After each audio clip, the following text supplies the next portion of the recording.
के माध्यम से इनको देखा है और जानने की कोशिश करेंगे कि आज जो है आज अपनी इन बातों को लेकर के सरकार तक किस तरीके से अपनी आवाज़ को इन्होंने पहुंचाया है और क्या मांग लेकर के आज जंतर मंतर पर पहुंचे हैं। सर, आपका बहुत बहुत स्वागत है हमारे चैनल पर।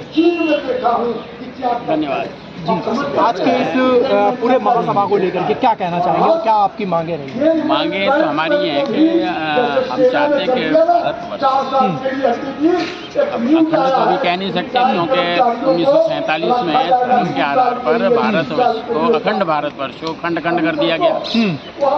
अब जब जिन लोगों ने धर्म के आधार पर अखंड भारत को खंड खंड किया, आज वही लोग फिर से सिर उठा रहे हैं कि हमें भारत में फिर टुकड़ा चाहिए। अरे भाई, किस बात का टुकड़ा चाहिए तुम्हें? जब तुमने धर्म के आधार पर 1947 में अखंड भारत से एक टुकड़ा ले लिया पाकिस्तान, बाद में आपका छिन गया, बांग्लादेश बन गया।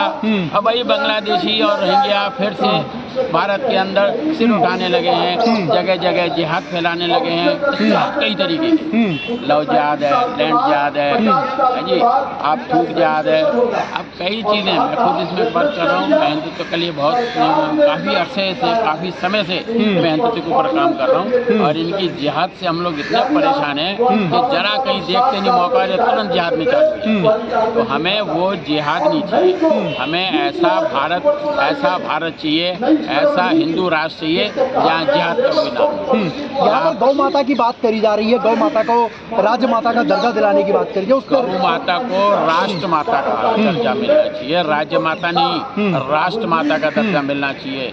जिस गौ माता का दुग्ध पी करके हम लोग इतने बड़े होते हैं, और उसके बावजूद जो लोग ये कहते हैं कि हम गौ मांस खाते हैं, तो हमें वो भारत नहीं चाहिए जहाँ पर गौ मांस खाया जाता हो। हमें वो भारत चाहिए साफ सुथरा, वो भारत चाहिए जो शाकाहारी हो, वो भारत चाहिए जहाँ पर ऐसी मानसिकता न रहती हो कि जो बार बार पथराव करें, बार बार जगह जगह आतंकवाद फैलाएं। ऐसा भारत नहीं चाहिए। बीजेपी की सरकार है, आप 2014 से लगातार, और बीफ एक्सपोर्ट के अंदर में जो स्थान उनका 8वां था बीफ का, लेकिन आप ये समझिए बीफ एक्सपोर्ट के अंदर में अब दूसरे स्थान पर आ गया है, और वो भी बीजेपी के राज में। अब आप क्या कहेंगे?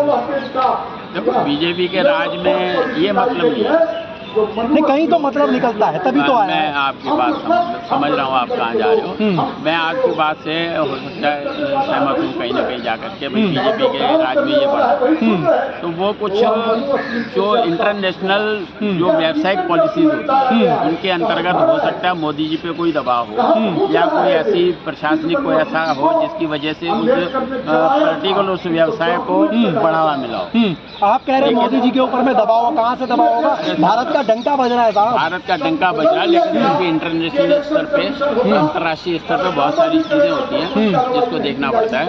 और हम लोग ऐसा नहीं है, जो चीज़ आप बोल रहे हो ना कि वो व्यापार बढ़ा उसका, उसके ऊपर भी हम लोग आंदोलन करेंगे, उस व्यापार को खत्म किया जाए। कैसे करेंगे? आंदोलन तो करने ही नहीं दिया जाएगा। आप लोग कैसे करोगे बीजेपी के खिलाफ? नहीं, आप लोग तो हिंदुत्व की बात कर रहे हो। तो हम हिंदुत्व की बात करते हैं, तो जो हिंदुत्व की बात करेगा वही शासन करेगा।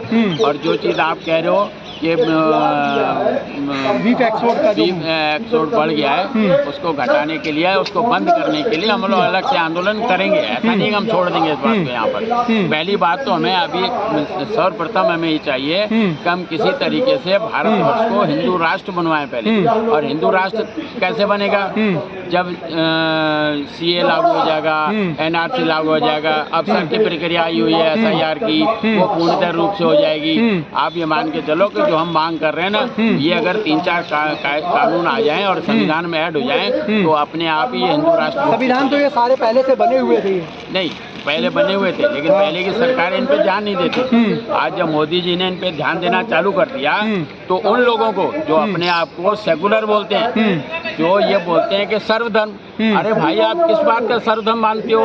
जब कोई मुसलमान किसी के ऊपर अटैक करता है, आप ये लोग कुछ नहीं बोलते हैं। आज वेस्ट बंगाल में इतना सारा कत्लेआम होता है, ये विपक्ष वाले जो बैठे हुए हैं, इतनी सारी पार्टियां मिलके, किसी के मुंह से कुछ लफ्ज निकलता है यहाँ जी ये गलत हो रहा है, लेकिन वही बात अगर हिंदू कहीं कुछ कर देता है तो सारे के सारे खड़े हो जाते हैं कि नहीं ये गलत हो रहा है। अब गलत कहाँ से हो रहा है? गलत तुम्हें इसलिए लगता है कि जो लोग गलत करते हैं। मुस्लिम कम्युनिटी जो गलत करती है, जो इस्लाम के नाम पर और अपनी शरीयत के नाम पर जो गलत करते हैं, आप उनका समर्थन करते हो क्योंकि आपको वोट का लालच है। हमें वोट का लालच नहीं है, हमें वोट नहीं चाहिए उनका, हमें हिंदू राष्ट्र चाहिए। हिंदू राष्ट्र के मैं चाहता हूँ कि आप 3 से 4 फायदे हमें बता दें जरा।